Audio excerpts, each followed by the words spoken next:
Hey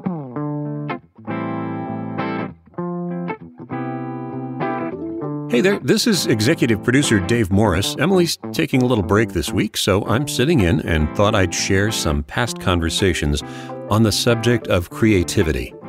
We've talked a lot about creativity over the past 70-plus episodes, and we're revisiting 4 episodes today to hear parts of conversations with Scott Barry Kaufman, Jennifer Fisher, Meade Plaze, and Todd Kettler.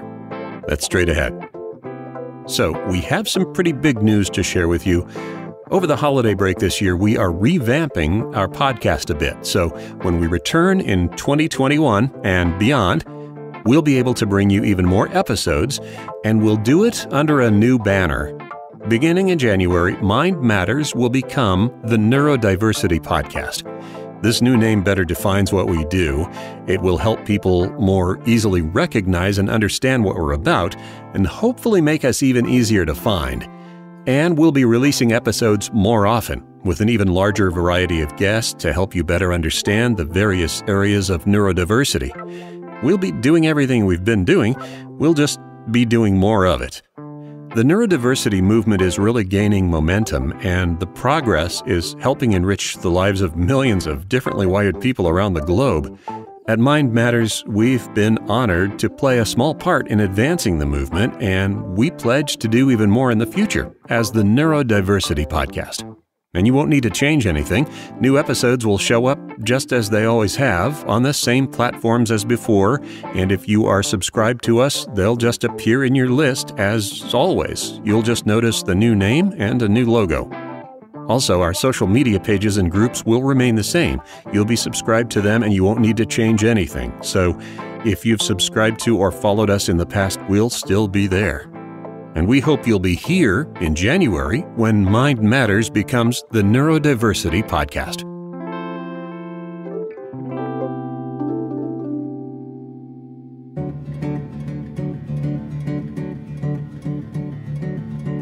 So today we're revisiting some conversations about creativity. Up first, part of our chat with Meade Plaze. She's a middle school learning specialist. On episode 26, she and Emily talked about the importance of playtime to keeping your creative juices flowing. And with playtime at a premium these days, screen time often ends up taking its place. How do you see play and choice tying into a student's school day? Well, there is minimal time in middle school to make choices and to play. At least in elementary school, they have some recess time, but then once they're in middle school, that's kind of out the window. Right. I think some schools do still choose to privilege, a certain period of time for recess, 15 or 20 minutes, but certainly don't have multiple points in the day. And with regard to this culture of rigor and academia, there's apparent demand for learning and being in a classroom and becoming competitive and gaining this academic knowledge that oftentimes leads us to forget about just the problem-solving element of learning and the idea that less structure in the classroom is okay at times as long as students are engaged and, more importantly, can take some ownership over what they're doing. So when you ask about how do you integrate that into the school setting, I really think particularly with a middle school population, you give them some autonomy in how they reach an end goal or how they complete a project. Give them some ownership of a book they choose to read. You can do little things to give some of that choice back to them and still certainly maintain a rigorous curriculum. Going back to defining play or even schoolwork and activities, kids notice when we move from emphasizing process to emphasizing the result. We, as educators, talk out of both sides of our mouths.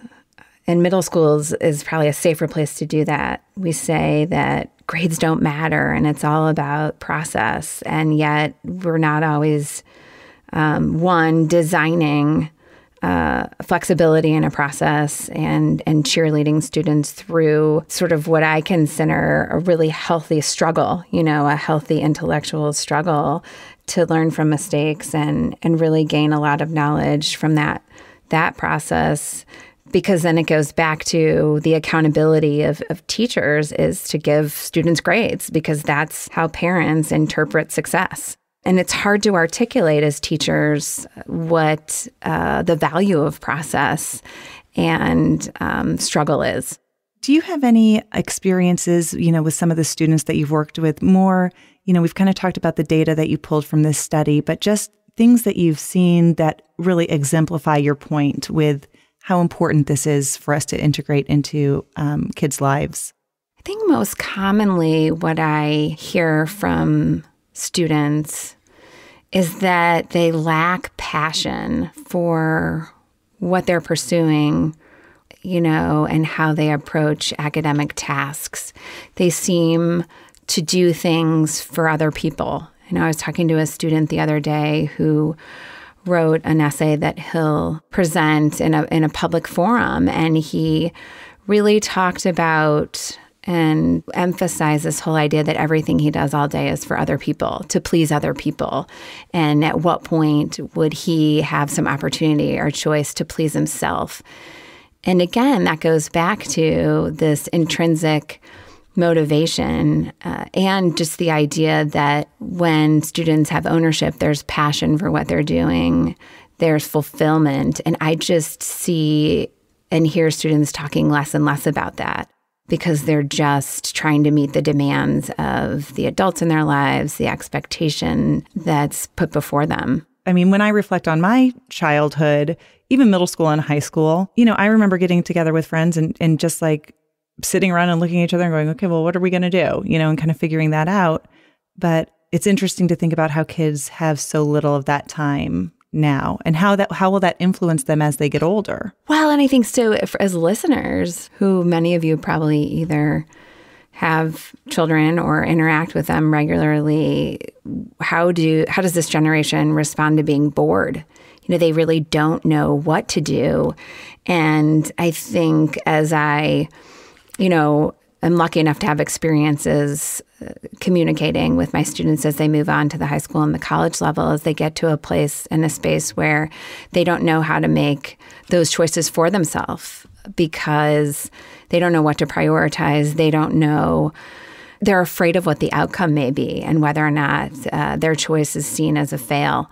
So, if I were to project that into what will that mean for the students I have today as adults, is that they really will struggle to figure out what to do in unstructured time. So either by nature, they'll fill that unstructured time just as their parents or other adults did for them in middle school, or I don't know, I guess engage in similar things like screen time. But that's where we see, and I think many of us worry about, the reduction in just creativity. We're not creating lifelong learners necessarily. We're creating individuals who check a box because of what they're supposed to do in the learning environment. I feel like throughout this conversation, you've talked about a couple of different things that schools can do, such as building that unstructured time into the schedule. Are there other things that you can think of that schools and teachers could really put to use to kind of combat some of this? I think school culture can be really important just from the perspective of what the entire school, names and identifies as priorities, right? If whether or not that's community time, whether or not there is an element of students who are involved and engaged in planning student-driven activities, but all the way down to the classroom setting. Students that I observe and interact with on a daily basis, anytime they have choice, there is a spark of, for lack of a better word, empowerment over, I have some ownership in what I'm learning. And that can be as simple as the book I choose to participate in book club, or the project that I choose to complete in order to show what I know, be it a video, a blog, something artistic in nature. Anytime that they can have that choice, they really revel in it. I worked with some sixth graders last year on a passion project partially led by a colleague who co-authored an article about Play With Me. And what was so unique about it was there were so many opportunities for kids to make choices, but also for adults to talk to them about cognitive flexibility and perspective. And one of the projects involved making phone calls to reach out to local organizations that students were creating a proposal to how they could raise money for them, and just teaching them how to use a phone and make a phone call and leave a voicemail. So I think a lot of it goes back to some of those soft skills that we have minimized as necessary life skills. And providing opportunities for kids to practice those. Like they are driving it and it's not something that's happening to them. Right. The construct isn't an adult construct. And then them trying to figure out exactly what they have to do to get an A. It's this open-ended idea of, you've got to create something that shows that you know how systems work, or you understand how the theme of a novel evolves, but it's less structured, so that the kids can take on some of that structure and practice asking those questions of themselves and exploring what they're learning. So how about parents? What are some things that parents can do at home to help their kids? I'm a parent of 3 teenagers, and I certainly thrive in my own day-to-day life with structure. I think in some ways, we see this screen generation as a full-time job. So we're always structuring things to either minimize their time on a screen or to encourage them to do something that's not screen-related. I honestly, as parents, some of this is just reflecting on what your priorities are and remembering that it's really important for your child to be able to problem solve and manage uncertainty and figure out how to approach a task, a building task, or, even something as simple as a home project, and how to give them those opportunities, be in a space where that they need that free time, and probably that you're going to have to limit a screen, and encourage them to be outside, take a risk, or figure out how to be bored and what to do about it. Try something new. That's a piece of where we see this generation really struggling, that they're afraid to try something new oftentimes because they don't know what to anticipate. They're waiting for someone to prescribe that. I have a confession to make. I've realized through our conversation that I sometimes discourage my own kids from playing because it's very messy. They don't pick up after themselves. Maybe that's something I need to process through and work on. No, it's true.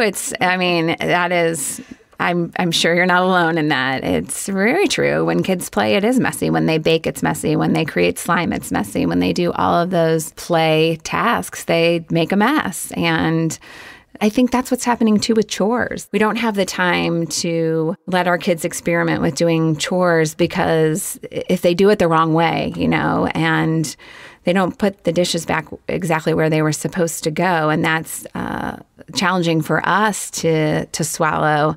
We just do it for them instead of letting them figure it out. There are multiple ways for those tasks to get done. Albeit they could be messy, or they could, end up with a lot of wrinkled clothes when you're trying to get them to fold their own clothes. But you have to let some of that go and recognize sort of the long-term benefit of them tackling different kinds of tasks and coming to their own conclusions about how to solve them. So what I hear you saying is that parents need to also have cognitive flexibility. As hard as that is coming from a type A person, absolutely. Often, gifted kids are encouraged to focus on academics-based curriculum and not so much creativity-based curriculum. Jennifer Fisher is an assistant teaching professor and a coordinator of art education. On episode 51, titled The Crossroads of Academics and Art, Jennifer talked about the tendency to direct gifted kids toward more academically based pursuits. From my sort of anecdotal evidence, what I have found is that oftentimes gifted students, or students who are identified as sort of this traditionally academically gifted, they're sort of not really pushed toward or encouraged to take visual arts classes. I see that many of them are encouraged to take music or be really involved in music. But again, visual arts are sort of seen as this like no discipline, or that there's not some sort of like standard to meet or ways to become a better artist, or this sort of process we follow in order to help students develop themselves as artists. And so from my perspective, and I've worked with a lot of gifted high school students especially, I see that if they are considered gifted, no matter what type of giftedness it is, but particularly those who maybe are considered, again, more traditionally academically gifted, I don't see that they're encouraged to take visual arts classes. And I think that's really problematic as far as developing them as full and whole individuals and people. I've also seen, I feel like in the art world, I'm kind of the gifted person, and in the gifted world, I'm kind of the art person. And I found a lot of my colleagues in gifted education are super uncomfortable when it comes to thinking about visual arts, because they have this perception that, well, you know, gifted ed is robotics and it's divergent thinking and it is maker spaces and it's all these other really cool and wonderful things that, of course it is, but it can also be visual art making. And I wonder if it's because some of these teachers perhaps themselves don't feel comfortable as artists or don't feel comfortable making things. And so I think sometimes that sort of manifests itself in if you have like a gifted education classroom, I don't see a ton of projects, widespread projects that are being sort of catered toward the visual arts. Whereas, you know, gifted teachers were kind of jacks of all trades. We can figure out how to do math things with our students. We can figure out how to do STEM-based things. Occasionally, we'll get a STEAM-based thing where the arts are involved in STEM. But for the most part, I see them kind of pulling away from the arts or not teaching them in a way. And I always want to remind them that they are generalists, sort of in the sense that they hopefully should have some sort of understanding of many different things, maybe even particularly at the elementary level. And they should also be introducing their students to the visual arts. I think about a gifted student I taught last summer, and she was really wonderful. She had high verbal abilities, was very bright, very politically engaged, and a very enthusiastic student who would otherwise do anything I ever asked her to do or engage in any really tough discussion about, you know, race relations or socioeconomic, I mean, just really tough conversations, no problem, and would hop right in and made it very clear how she felt about a lot of things. And then whenever I asked my students to do an arts-based project, it was like just all the wind got sucked out of her and she started freaking out and just kind of sat there staring at the paper. And it was super open-ended. It wasn't graded. It wasn't something that really other people were going to see. But she had so much anxiety about creating a work of art on a piece of paper. She was begging me to let her do it on her phone and to make digital art. And I think digital art certainly has its place as a valuable medium.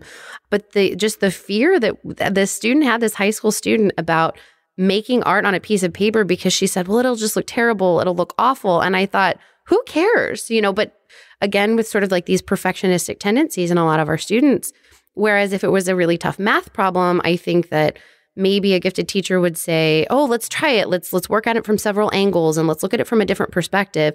But if it's visual arts related, they might just say, oh, you know, we're not all artists.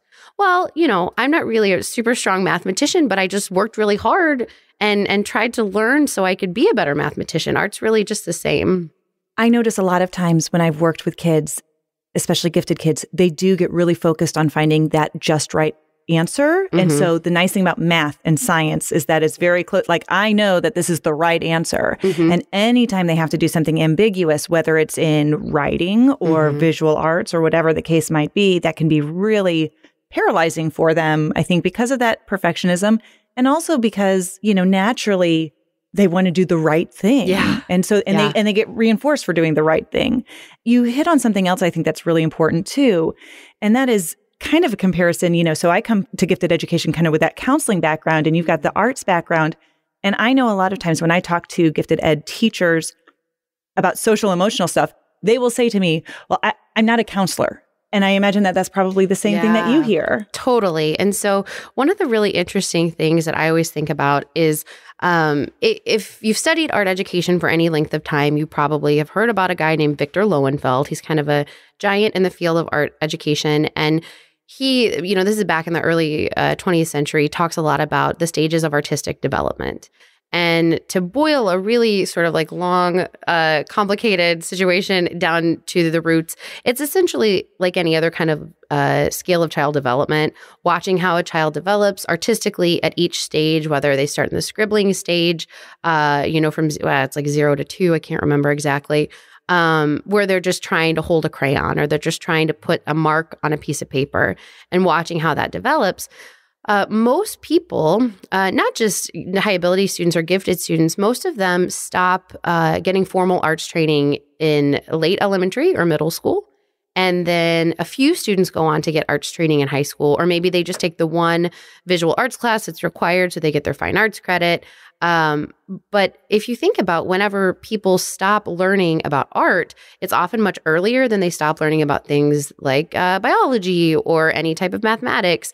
And so that's where their skill set stops. It's just like any other discipline in that you continue to grow in it and improve, or, basketball or anything else. And so because most people stop taking art courses and getting arts instruction in late elementary school or in middle school, that's kind of where their artistic development stops. And so the fact that they can't draw, maybe photorealistically, or the fact that they can't sculpt in a way that they believe they should be, it's really because I think, generally speaking, that's when they stopped learning. And if I had stopped learning math in middle school, well, that would be where my skill set stopped. And so I think it's some of that fear that people take into the course or that gifted educators take into their classrooms, because they think, well, I haven't taken an art class. I can't draw a stick figure. I can't draw a straight line. And I'm like, well, you probably can draw a stick figure, and I can't draw a straight line because I'm not a robot. And those are like not necessary things in order to be an artist. I think just showing students that the visual arts are a necessary and a valuable part of their lives, and that their art doesn't have to be quote unquote good. It can just be something they do because it helps them be a better human being. So at the elementary level, the gifted programs a lot of times are pull-out programs. And then in our area, once you get to middle school, your gifted program is an elective. And so you have to choose. You're either going to take your gifted program, or you're going to take maybe your art class or something like that. And you have to pick and choose. And then I know what happens with a lot of the kids that I know. They want to take band. And, I think it's unfortunate so often that kids have to make those choices. I mean, I don't know that I have a solution for it, but it's a hard position. And I think parents probably gravitate to, well, you should take the gifted ed class. Right. Do you think that there are a lot of gifted kids out there who have that multi-potentiality and are forced into those types of decisions? And so again, I only have a little bit of data to sort of support that. And it's some of it's unpublished at the moment. But I think about a teacher that I was interviewing for a journal article that I have submitted at the moment. And she had a student come to her maybe in second semester, and the student was going to take Art 4. It was the student's senior year, and instead she had signed up for calculus because her parents thought that she should take calculus. She was a very bright kid. And so the student came in and was really sheepish, talking to the art teacher and almost sort of embarrassed, like, will you still let me in? Is it okay if I come in, even though I missed the first semester of Art 4? That's not really where I wanted to be, but my parents sort of thought I should take calculus because that's what smart kids do, and so the teacher said, absolutely, come in and I'll catch you up on some of the stuff you missed and we'll get everything caught up. And this teacher was just sort of lamenting the fact that this student had spent the entire first semester of her senior year, and she'd already gotten into the college she wanted to be in and was very excited and heading off to a really great university in the fall, but that she was still sort of not, quote unquote, allowed to take the things that interested her. And I think this happens more often than we maybe realize sometimes. I know a lot of times gifted students, music is kind of always, and I'm not disparaging music. I was heavily involved in music, and it was one of the most wonderful parts, I think, of my formative experience as a kid. But I think sometimes we just don't consider that the arts are also an intellectual pursuit, and that's really problematic.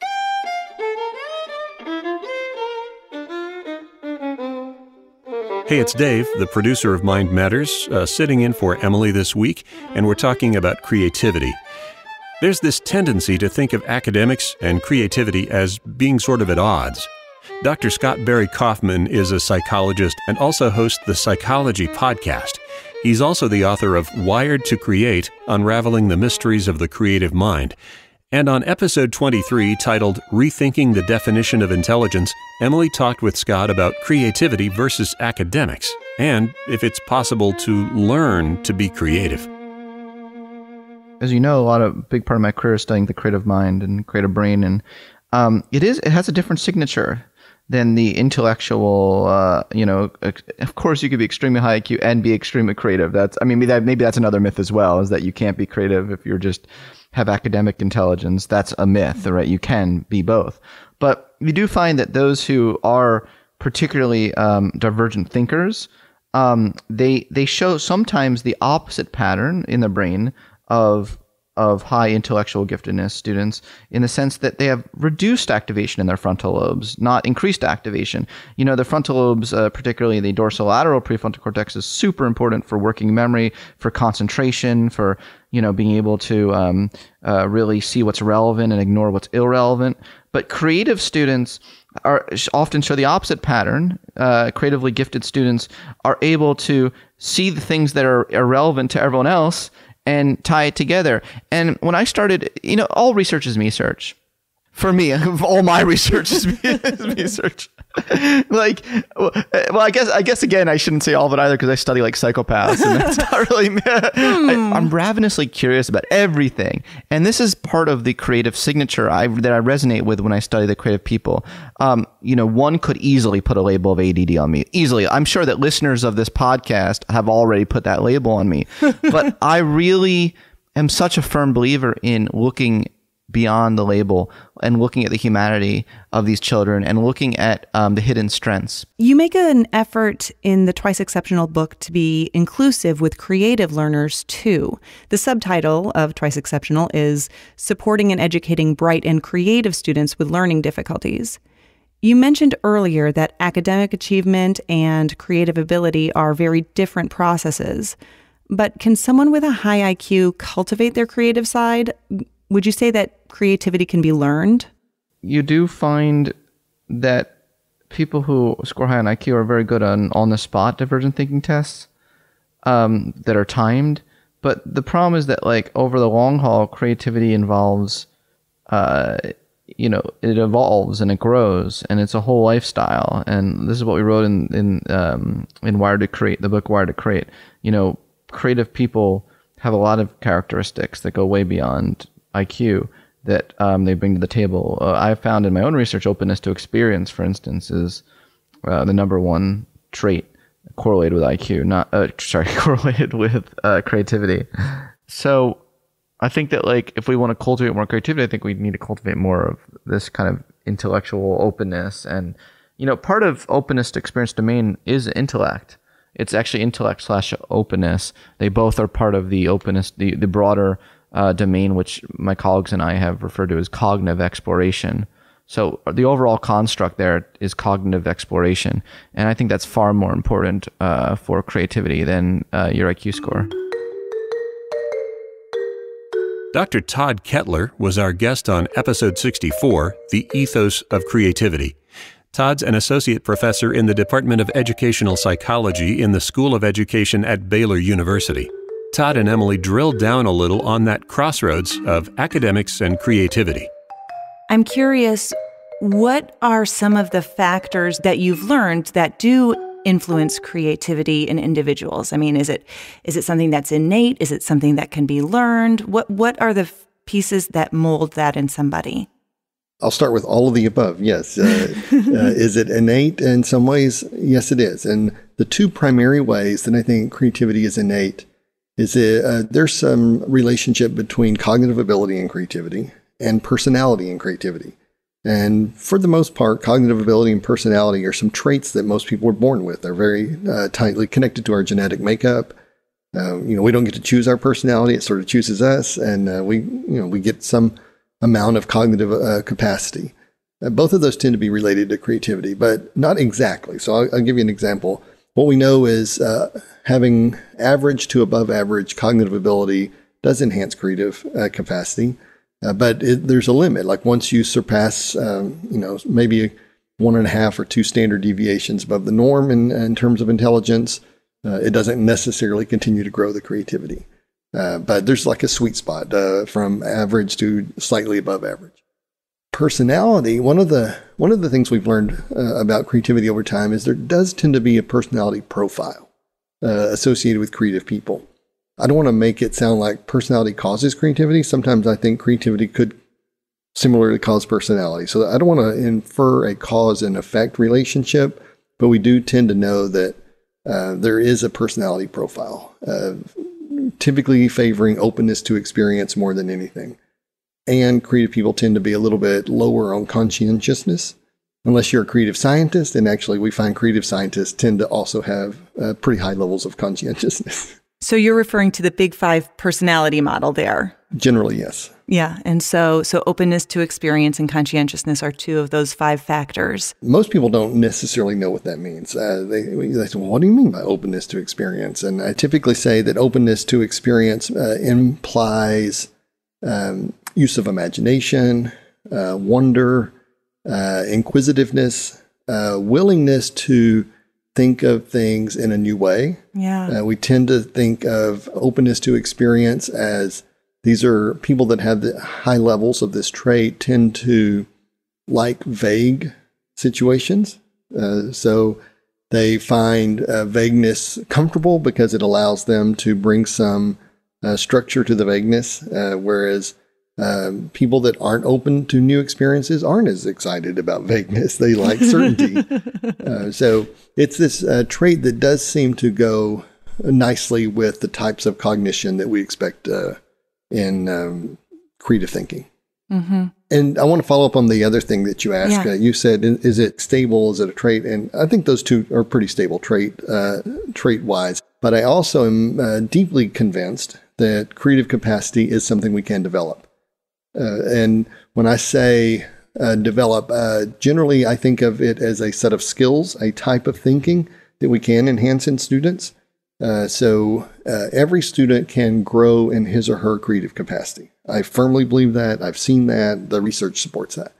Is it the case that creative instruction and nurturing of creativity may impact some students more than others? Absolutely. So if you come with the personality profile that's conducive to creativity, then it's likely that the creative instruction is going to have even a better effect for those kids. Do you find that when you're working with teachers, do they seem to understand that creativity is a skill that can be built, or do they tend to feel like, that's outside of their realm of what they do? I'll start with the bad news. And the bad news is we see many times teachers have what I call a limited perception of what creativity may mean. So if I ask a teacher, how are you teaching for creativity? They will typically think of what I call ornamental creativity. I'll tell you a real short story of that I think highlights this quite nicely. We've got this daughter who was in high school now, but when she was in middle school, I believe it was 8th grade, she had a history project. And I was in the kitchen and we were talking about how her day at school went, and I see this rubric laying on the counter for the history project that I knew she was working on. And I look down the rubric and it gets down to the bottom and it says creativity worth 10 points. So I asked her, I said, well, what do you got to do to get the 10 points for creativity? Like, tell me about that. She said, Dad, if I use some color or maybe like put some border around my display board, maybe cut some photos out, that I could tape on there or glue onto the display board. That's how you get the creativity points. And I just wanted to hit my head against the counter. Because I want you to see that that's what ornamental creativity is. It's this perception that being creative in school means that you do normal schoolwork and then you ornament it some way and make it creative. It would be like where you have a reading assignment that says, design a new cover for this book. Well, I'm not saying that's a terrible thing to do, but it's not deep cognitive. It's just like art. Right. So we actually have a term for, in the book that we wrote with my co-authors in 2018, Creativity in the Classroom, we distinguished cognitive creativity from ornamental creativity and how we want to focus on cognitive creativity in our pedagogy.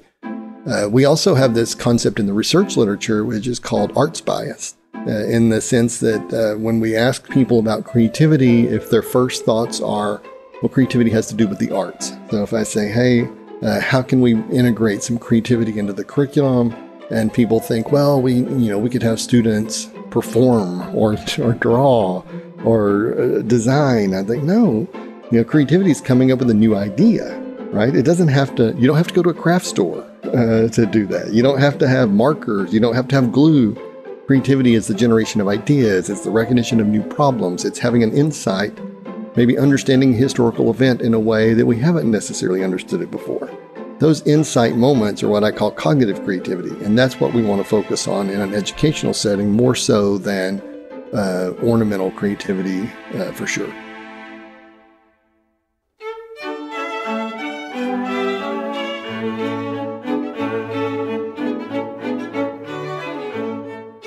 And that about does it for this time around. Our thanks to Todd Kettler, Scott Barry Kaufman, Jennifer Fisher, and Meade Plaze for lending their expertise. Watch for more information on social media about upcoming episodes and the exciting changes coming to this podcast in 2021 as Mind Matters becomes the Neurodiversity Podcast. For Emily Kircher-Morris, I'm producer Dave Morris. Stay safe. Stay healthy. See you next time.